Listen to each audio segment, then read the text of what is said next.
in suppressing coronavirus. Presiding Officer, our challenge, which is not an easy one, is to manage all of this change while keeping this virus firmly under control. If at any stage there appears to be a risk of its resurgence, our path out of lockdown will be halted and we may even have to go backwards. To avoid that, we must get as close as possible to elimination of the virus now and build confidence in our ability to control it in future through surveillance, testing, contact tracing and, where necessary, targeted suppression measures. Nicola Sturgeon. The Home Secretary, Priti Patel, has promised to implement the recommendations of a review into the Windrush scandal in full. She made a common statement to mark Windrush Day, 72 years after the Empire Windrush arrived at Tilbury Docks in Essex, carrying people from the Caribbean who would make new lives here. The thousands of people who came to the UK from Commonwealth countries between 1948 and 1971 were wrongly told they were in Britain illegally. Wendy Williams, an inspector of constabulary, carried out a review into the episode, making 30 recommendations, including the appointment of a migrants commissioner. MPs were angry about the slow rate of compensation payments. Priti Patel said the victims had suffered unspeakable injustices. The review itself was damning about the conduct of the Home Office and unequivocal about the ignorance and institutional thoughtlessness towards the race and the history of the Windrush generation by the department. I was clear when Wendy Williams published her Lessons Learned review that I would listen and I would act. I have heard what she has said, and I will be accepting the recommendations she has made in full.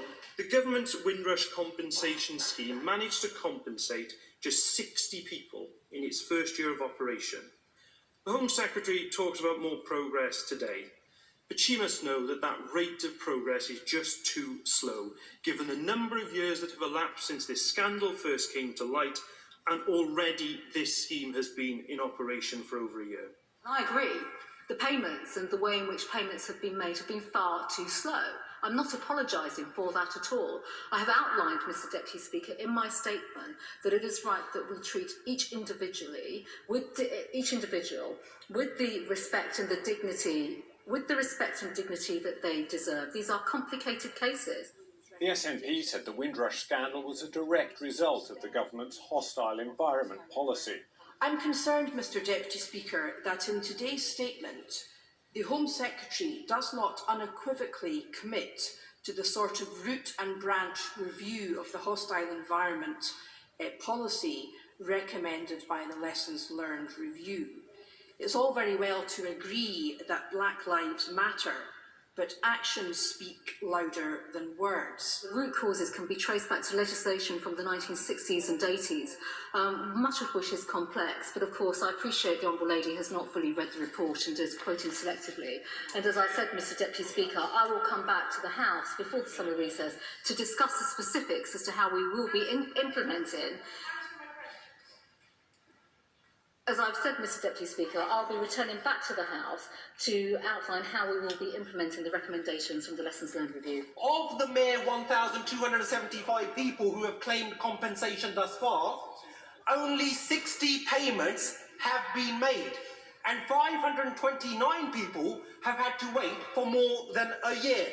So does the Home Secretary concede that this just about neatly sums up the attitude of this government and the contempt in which it holds long-suffering individuals?